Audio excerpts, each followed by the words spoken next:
سب سے پہلے کھجور۔ کھجور کھانے سے قوت با میں اضافہ ہوتا ہے۔ جو بچہ پیدا ہو اس کو تازہ کھجور کا ملیدہ بنا کر تھوڑی سی کھلائی جائے، اس سے بہتر کوئی غذا نہیں۔ اگر تازہ کھجور نہ مل سکے تو خشکی صحیح۔ اگر کھجور سے بہتر کوئی اور چیز ہوتی تو اللہ تعالیٰ حضرت مریم علیہ السلام کو حضرت عیسیٰ علیہ السلام کی ولادت کے وقت وہی چیز کھلاتا۔ سورہ مریم میں ہے کہ اللہ تعالیٰ نے حضرت مریم علیہ السلام کو حکم فرمایا کہ کھجور کا تنا پکڑ کر اپنی طرف ہلاؤ، تم پر تازہ پکی کھجوریں گر پڑیں گی۔ اس سے معلوم ہوا کہ زچہ کے لیے کھجور سے بہتر کوئی غذا نہیں۔ کھجور مزاج میں گرمی اور قوت پیدا کرتی ہے۔ ابو نعیم نے کتاب الطب میں لکھا ہے کہ رسول اللہ صلی اللہ علیہ وآلہ وسلم کھجور کو مکھن کے ساتھ بہت عزیز رکھتے تھے۔ علماء نے لکھا ہے کہ اس کو اس طرح کھانے سے قوت باز زیادہ ہوتی ہے۔ دوسری چیز ہے دودھ۔ دودھ سے بدن بڑھتا ہے، آواز صاف ہوتی ہے۔ ابو نعیم نے حضرت ابن عباس رضی اللہ تعالیٰ عنہ سے نقل کیا ہے کہ پینے کی چیزوں میں رسول کریم صلی اللہ علیہ وآلہ وسلم کے نزدیک دودھ بہت عزیز تھا۔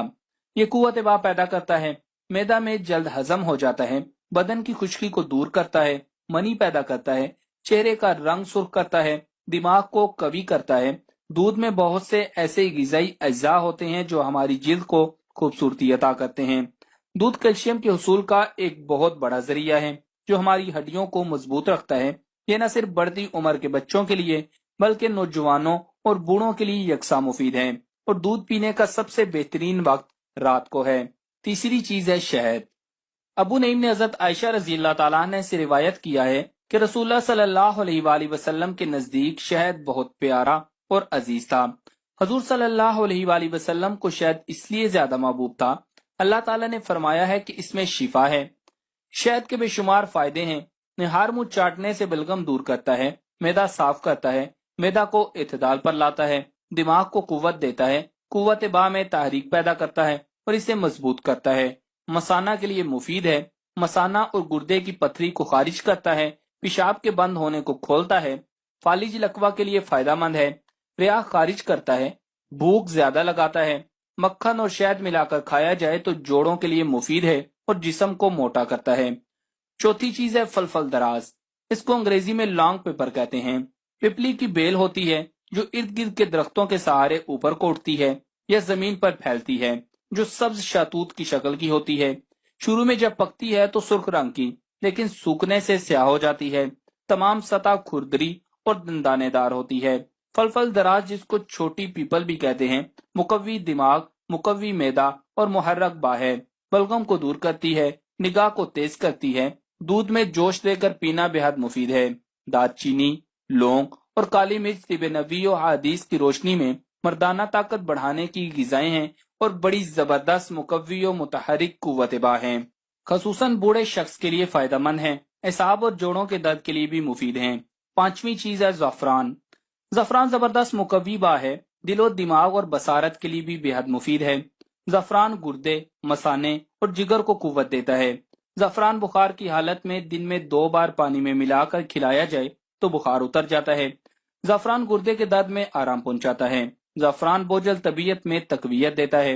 عورتوں میں اگر حیض رک رک کر آتے ہوں تو انہیں زعفران دینا مفید ہے۔ زعفران شوگر کے مریضوں کے لیے بھی فائدہ مند ہے۔ زعفران ڈپریشن میں بھی مفید پایا گیا ہے۔ زعفران ہماری یادداشت کو بڑھاتا ہے۔ زعفران کو دوسری ادویات میں شامل کرنے سے ان کے اثرات کو تیز اور سریع الاثرات بناتا ہے۔ مقوی معدہ، مقوی قلب و جگر ہے۔ چھٹی چیز ہے ہریسہ۔ ہریسہ جسم میں زبردست قوت پیدا کرتا ہے اور مقوی با ہے۔ حضرت ابو ہریرہ رضی اللہ تعالیٰ عنہ سے روایت ہے کہ نبی کریم صلی اللہ علیہ وآلہ وسلم نے حضرت جبرائیل علیہ السلام سے اپنی جسمانی کمزوری کی شکایت فرمائی تو انہوں نے کہا کہ آپ صلی اللہ علیہ وآلہ وسلم ہریسہ تناول فرمایا کریں کیونکہ اس میں 40 مردوں کی قوت ہے۔ مزاق العرفین میں بھی یہ حدیث ہے اور حاشیہ پر لکھا ہے کہ ہریسہ کٹے ہوئے گیہوں، گوشت، گھی اور مسالہ ڈال کر پکایا جاتا ہے۔ بڑے بڑے حکماء مردانہ کمزوری کے مریضوں کو صرف ہریسہ کھانے کی تلقین کرتے تھے۔ ہریسہ کھلاڑیوں اور خاص طور پر ویٹ لفٹر اور باڈی بلڈرز حضرات کی تقویت کے لیے بہت اچھی چیز ہے۔ ساتویں چیز ہے جانور کی پشت کا گوشت۔ ابو نعیم بن عبداللہ سے روایت ہے کہ رسول اکرم صلی اللہ علیہ وآلہ وسلم نے فرمایا کہ پشت کا گوشت تمام گوشت سے بہتر ہے۔ علماء نے لکھا ہے کہ حکمت کی روح سے اس گوشت میں قوت باز زیادہ ہوتی ہے اور یہ گوشت جلد ہضم ہو جاتا ہے، اور اس گوشت میں قدرتی طور پر وٹامنز اور کیلشیم زیادہ ہوتے ہیں جو انسانی جسم کو طاقتور بنانے میں کافی کردار ادا کرتے ہیں۔ 8ویں چیز ہے خوشبو۔ خوشبو کا روح انسانی سے خصوصی تعلق ہے۔ اس کا اثر دل و دماغ پر فوراً بجلی کی مانند ہوتا ہے۔ خوشبو اور با میں گہرا تعلق ہے۔ کتاب سفر الصاد میں لکھا ہے کہ حضور نبی کریم صلی اللہ علیہ وآلہ وسلم کی خدمت میں جب کوئی خوشبو پیش کرتا تو آپ صلی اللہ علیہ وآلہ وسلم اس کو رد نہ فرماتے، اور آپ صلی اللہ علیہ وآلہ وسلم کا فرمان ہے کہ اگر کوئی شخص خوشبو دے تو اس کو رد نہ کرے، اور ارشاد فرماتے کہ خوشبو کے تحفہ کو رد مت کرو کیونکہ یہ جنت سے نکلی ہوئی ہے۔ آپ صلی اللہ علیہ وآلہ وسلم کو خوشبو بہت زیادہ پسند تھی۔ آپ ہمیشہ عطر کا استعمال فرمایا کرتے تھے، حالانکہ خود آپ صلی اللہ علیہ وآلہ وسلم کے جسم اطہر سے ایسی خوشبو نکلتی تھی کہ جس گلی میں سے آپ گزر جاتے تھے وہ گلی معطر ہو جاتی تھی۔ آپ صلی اللہ علیہ وآلہ وسلم فرمایا کرتے تھے کہ مردوں کی خوشبو ایسی ہونی چاہیے کہ خوشبو پھیلے اور رنگ نظر نہ آئے، اور عورتوں کے لیے وہ خوشبو بہتر ہے کہ وہ خوشبو نہ پھیلے اور رنگ نظر آئے۔ 9ویں نمبر پر ان 4 چیزوں کا کثرت سے کھانا۔ امام غزالی رحمۃ اللہ علیہ فرماتے ہیں کہ یہ 4 چیزیں قوت با کو بڑھاتی ہیں۔ چڑیوں کا کھانا، عطری پھل کھانا جو کہ ایک خاص قسم کی معجون ہوتی ہے، مغز پستہ کھانا، ترا تازہ کھانا۔ 10ویں چیز ہے انڈا۔ بعض حکماء کے نزدیک انڈے بھی قوت با کو بڑھانے کا مؤثر ذریعہ ہیں، خاص طور پر جن کو جراثیم کی کمی کی وجہ سے بے اولادی جیسے مرض کا سامنا ہے۔ اگر وہ دیسی انڈے کا استعمال جاری رکھیں تو اس مرض سے چھٹکارا مل جاتا ہے۔ انڈے میں وہ تمام اجزاء موجود ہوتے ہیں جو صحت کو قائم رکھنے کے لیے ضروری ہوتے ہیں۔ انڈا مقوی غذا ہونے کے ساتھ ساتھ دماغ اور آنکھوں کو بھی تقویت دیتا ہے، بیماری کے بعد ہونے والی نکاہت کو دفع کرتا ہے۔ لوگ اسے موسم سرما کی غذا خیال کرتے ہیں لیکن یہ موسم گرما میں بھی مفید ہے۔ انڈا پروٹین، فاسفورس اور کیلشیم سے بھرپور ہے۔ انڈے میں موجود پروٹین گوشت پوست اور پٹھوں کی ساخت کے کام آتے ہیں۔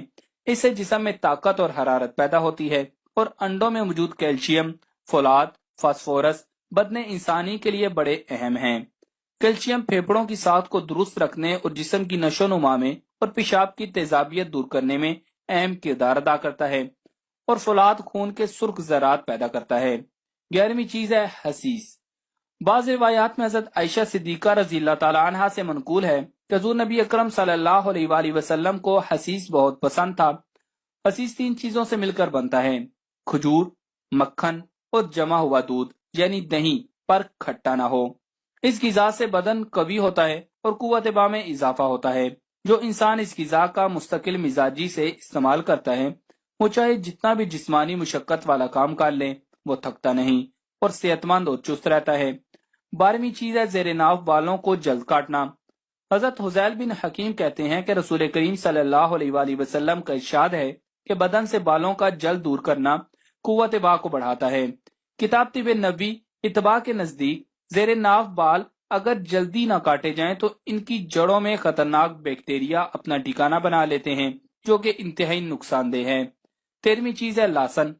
امام جلال الدین سیوطی رحمۃ اللہ علیہ نے جمع الجوافے میں ایک روایت نقل کی ہے کہ حضرت علی رضی اللہ تعالیٰ عنہ سے مروی ہے کہ رسول کریم صلی اللہ علیہ وآلہ وسلم نے فرمایا کہ اے لوگو لہسن کھایا کرو کیونکہ اس میں بیماریوں سے شفا ہے۔ لہسن میں بہت فوائد ہیں۔ یہ ورم کو تحلیل کرتا ہے، حیض کو کھولتا ہے، پیشاب کو جاری کرتا ہے، معدہ سے ریان نکالتا ہے، مرطوب مزاج والوں میں قوت با پیدا کرتا ہے، منی کو زیادہ کرتا ہے اور گرم مزاج والوں میں منی کو خشک کرتا ہے، معدہ اور جوڑوں کے درد کو فائدہ پہنچاتا ہے۔ 14ویں چیز ہے زیتون۔ روغن زیتون کا کھانا اور مالش کرنا، تل اور کھجور ملا کر استعمال کرنا قوت با کو بڑھاتے ہیں اور متحرک با ہیں۔ تو معزز دوستوں، ان 14 اشیاء کو سنت رسول صلی اللہ علیہ وآلہ وسلم سمجھ کر اپنے استعمال میں لا کر ان سے خوب فائدہ اٹھائیں، اور اس ویڈیو کو فیس بک اور واٹس ایپ پر زیادہ سے زیادہ شیئر کر کے اس صدقہ جاریہ میں ہمارا ساتھ دیں۔ جزاک اللہ۔